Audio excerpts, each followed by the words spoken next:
मध्ये सांगलीच्या विकासासाठी जनसामान्यांच्या हक्कासाठी यंदा विशालदादा पाटील यांना लिफाफा या चिन्हासमोर विशालदादांना देऊया आणि एका ऐतिहासिक विजयाचे साक्षीदार होऊया। मतदार मंगळवार दिनांक 7 मे रोजी सकाळी 7 ते सायंकाळी 6 पर्यंत।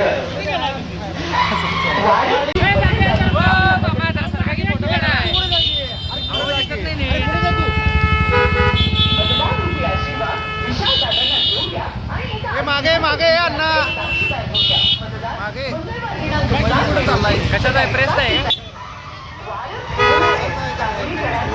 अहो बरोबर आहे सगळं बरोबर आहे की मध्ये सांगलीच्या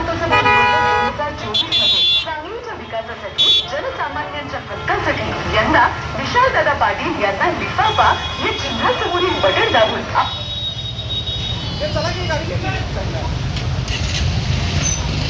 ऐतिहासिक विजयाचे साक्षीदार होऊया। मतदार मंगळवार दिनांक 7 मे रोजी सकाळी 7 ते सायंकाळी माणूस निवडून येणार विशालदादा यंदा खासदार होणार। सांगली लोकसभा निवडणूक 2024 मध्ये हक्कासाठी यंदा विशालदादा पाटील यांना लिफाफा या 24 मध्ये सांगलीच्या विकासासाठी जनसामान्यांच्या हक्कासाठी यंदा विशालदादा पाटील यांना लिफाफा या चिन्हासमोर विशालदादांना देऊया आणि एका ऐतिहासिक विजयाचे साक्षीदार होऊया। मतदार मंगळवार दिनांक 7 मे रोजी सकाळी 7 ते सायंकाळी 6 पर्यंत।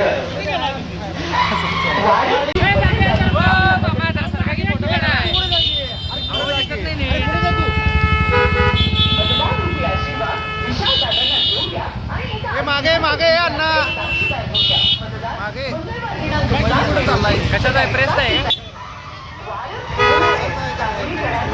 अहो बरोबर आहे सगळं बरोबर आहे की मध्ये सांगली लोकसभा निवडणूक 2024 मध्ये सांगलीच्या विकासासाठी जनसामान्यांच्या हक्कासाठी यंदा दिवसभरातील घडामोडींचा आढावा घेण्यासाठी पाहत रहा N24 मराठी न्यूज चॅनल।